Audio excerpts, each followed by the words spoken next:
Hello gyerekek! Most ismét itt vagyunk a Minecraft Mester MC szerverén, és meg akarom mutatni most egy újabb varázslatot a picsának. Ismét most is egy alvilági bíborcsók fog kelleni. Itt még megmaradt a kicsit a múltkori méregből. Ezeket tegyük el. Igen, ezek mind szerek. Először is most tűzállóság. Uh, igen, cuccot fogunk előcsinálni. Először is most örlángpor fog kelleni. Ami elég érdekes, és amit a Netherben lehet szeretni, ezeket a magma kubokat, ha megöljük. Igen, eddig ez egy kicsit a háza, megmutatok egy kicsit a házból is, majd talán ki tudja. Lehet nem, lehet igen. Na meg is van. Hoppá, erőital. Ja, mindegy. Én néztem el. Na mindegy, ez az erőital.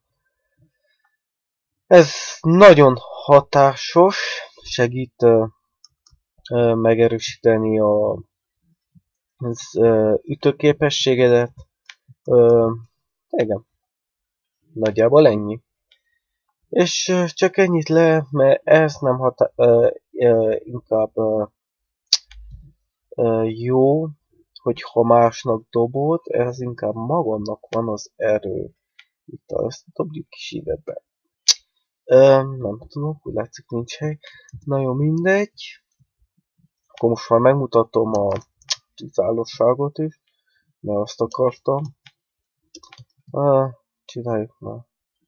Hogyha már itt vagyunk, hogy innen szana szétva, a magma krémet kell használni a tűzállóság. Igen. Itt nem csak semmi, azt hittem, hogy valami alakul, közben nem, tűzben nem. Igen. Úgy, egyetlen ügyetlen bájta, most betesszük a magma krémet. Igen, tűzállósága eléggé hatásos, akkor, hogyha az ellenfeleinek mondjuk annyi veszélyük van, hogy tüzet tudnak rád nyomni, vagy vannak nekik ez a koakós acél, ez amivel tüzet tudsz csinálni, hoppá, el is tört. Vagy hogyha mész a Netherbe és a magma cube-ok ellen, vagy ilyenek ellen használsz. Itt a tűzállóság is. Eléggé érdekes bájtal, de hogyha akarjátok hatásos legyen, akkor vörösköt is használtok, ami nagyon jó. Mondom, hogy lehet használni izzókőport, de nem épp annyira hatásos, mint a vöröskő, úgy hallottam, teli a tízes palackot. Szóval van, amit még lehet tenni. Igen, meg is van a tűzállóság, lássátok, már 8 perc van, és így